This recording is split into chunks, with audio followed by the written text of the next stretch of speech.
Today's video is about starting a home care business and the 5 common mistakes that I want you guys to avoid. Hello everyone, this is Coach Michele coming to you live from the ATL. What's up, what's up, what's up, what's up? So I have another video a couple of years ago talking about the 5 mistakes that I made. However, these are 5 mistakes that I want to make sure you do not make when starting your home care business. The first one is naming your business. A lot of you just arbitrarily throw out a name. I want you to take into consideration the name, if there's some type of meaning. Does it tell your audience, your ideal client, what it is you do? Is it too long? Are you able to get the domain attached to it? Like the www.blablabla.com. Side note, you don't need to use the www.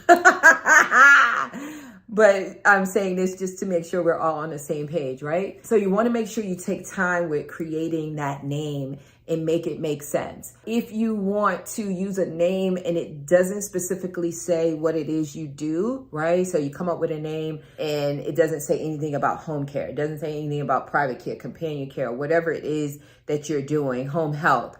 Then I would strongly recommend creating a tagline, having a small tagline under it that will let the audience, your ideal client, let the audience know what it is that you do, because you want to make it as easy as possible for people to know what it is, because your name, your website, your business card, your information that you put out there is the first thing that they see if you're not meeting someone face to face. In this space, so much is being done from a digital perspective. So most likely people are finding you online, word of mouth, referrals. So you want to make sure that people know what it is you do so they can refer people to you, right? Second thing is rules and regulations. So number 2, rules and regulations. If you are in a regulated state, make sure you are following the rules and regulations that govern your particular business. Private duty home care, non-skilled, non-medical, whatever it is called, personal support services, personal care services, home care firm, whatever it's called in your particular state, make sure you are following those rules and regulations. And guys, when I talk about the rules and regulations, I'm talking specifically if you're in a regulated state for home care. I'm not talking about the necessities that you need to establish as a business, right? Your entity, your EIN, your business license, those things. So don't confuse business license with home care license or home care permit. They're different. These two things are not the same. These two things are not the same. So you want to make sure that you're following the rules and regulations, because unfortunately, there are many of you that are operating illegally and not intentionally.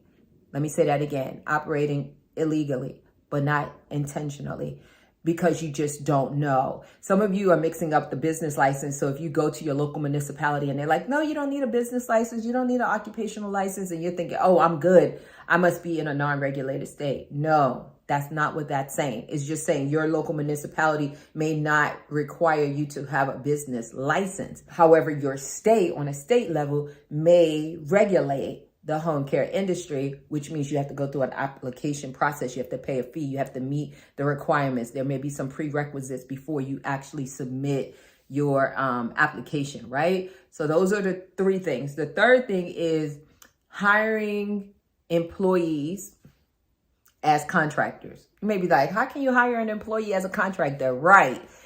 If you are hiring caregivers outside of nurse registry, I'm not talking about nurse registries. I'm talking about you having a home care business and you're sending caregivers out and you're telling them what to do, how to do it. You're paying them by the hour. You're charging your client by the hour. That's what I'm talking about. They should be employees. Many of you are hiring them as 1099 contractors, AKA paying them under the table, no taxes being taken out. You're not paying employer taxes. Baby, I don't recommend it. It's not right. There's a whole lot of information behind that. There are even some lawsuits out there with some, larger organizations as far as a franchise a couple of years ago behind that model. So you want to make sure that you are doing things the right way and understand the true definition of a contractor, right? So A contractor, maybe like your registered nurse can be a contractor that's going out to do your comprehensive assessments, creating your service plans or care plans, doing your supervisory visits. Then yes, that person can be, that registered nurse can be, and I say registered nurse if you're in a state that regulates and requires a registered nurse, right? So that person can be a contractor, that professional. And because you're not necessarily saying, wear this, go on this day, and this is how I want you to do your job. So it's different than a caregiver because you're specifically telling the caregiver what to wear, where to go, what to do, follow this, be there this time, leave this time, submit a timesheet. You're telling the person what to do, your talent, what to do, your employee, your staff. So that's the third thing, is to make sure you are properly employing people. Very, very important. And there's so many things that can go wrong with that. And you want to make sure that you're doing that right. The fourth thing I would say is not having funds, not having enough funds to start your business, right? So can you start this business with a very low budget? Absolutely. I did it. Absolutely. However, I have a lot of skills. I have a lot of gifts that allowed me to leverage them, right? Because I didn't have a lot of money. However, I don't recommend that, right? If you're starting your business, I say allocate some funds to your business. It's so important, guys, to set yourself up for success. So many times people get into this and they don't have money. They have a dream. They have a passion. They have a goal. However, you have to set yourself up for success and have some money to invest in your business. Have some money put aside and set aside for marketing, for branding, for advertising, for just growth in general, for the unforeseen, right? So now a lot of people will tell you you have to have $50,000, $60,000 set aside just for payroll. I teach my clients how you don't have to have that, right? And many of you may be aware of it because I've shared that concept many times, and many of you, may be in my coaching program. However, those are four very important things. The fifth thing, and I left this one for last, however, is extremely important. You don't have to have a partner. I see this as a common mistake that people make. So some of you, partnership may work well and it may make sense. However, I want you to know you don't have to have a partner to start a business. This business, that business, it doesn't matter. You don't have to have a partner. If you decide to have a partner, make sure you just don't go in and say, hey, put you in my LLC. We're going to have a multi-member LLC. We're going to do this, this, and this, and this, and this. And it sounds good because this was your childhood friend. It sounds good because it's your girlfriend. It sounds good because it's your boyfriend. It sounds good because it sounds good to you. No, you have to think like a boss. You have to think this thing through. You need a partnership agreement. You need to know what happens if this and that, and how do you split your money, and what if one person wants to get out of it? How much money, how much capital, is that person able to get some funding? Like, what do you bring into the table other than saying that I have another body that I can talk to, that I can run things by, that whatever. What if you have a partner and you're putting in 90% and they're doing 10%? What if you, as far as work, sweat equity, what if you are putting in 90% of the funds? What if they're putting in 10% of the funds? What if they don't have any funds? What if you're doing 90% of the day-to-day operations? What if? Then you're going to get frustrated. And with these 5 common mistakes, you're going to be thinking, this is not for me, and you may quit. I tried it. It doesn't work.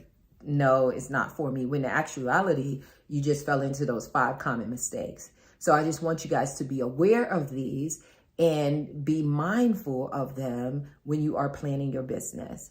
So this is Coach Michele coming to you live from the ATL. Love you guys, love you guys, love you guys. If you're interested in coaching, I have an amazing program, the VIP Hybrid Gold, and some other services. You can look at myhomecarecoach.com, myhomecarecoach.com, click on services and see if any of them interest you. And then you can submit to connect with my team via phone, but all the information, pricing, everything is on our website.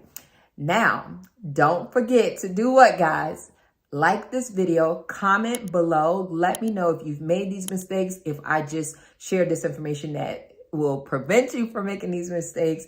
or what your experience is. I would love to hear from you. Don't forget to do what? Also, click the bell. Turn on the notifications because I am about to bring it. Hashtag bring it. So y'all take care. God bless. And I will see you on the next video.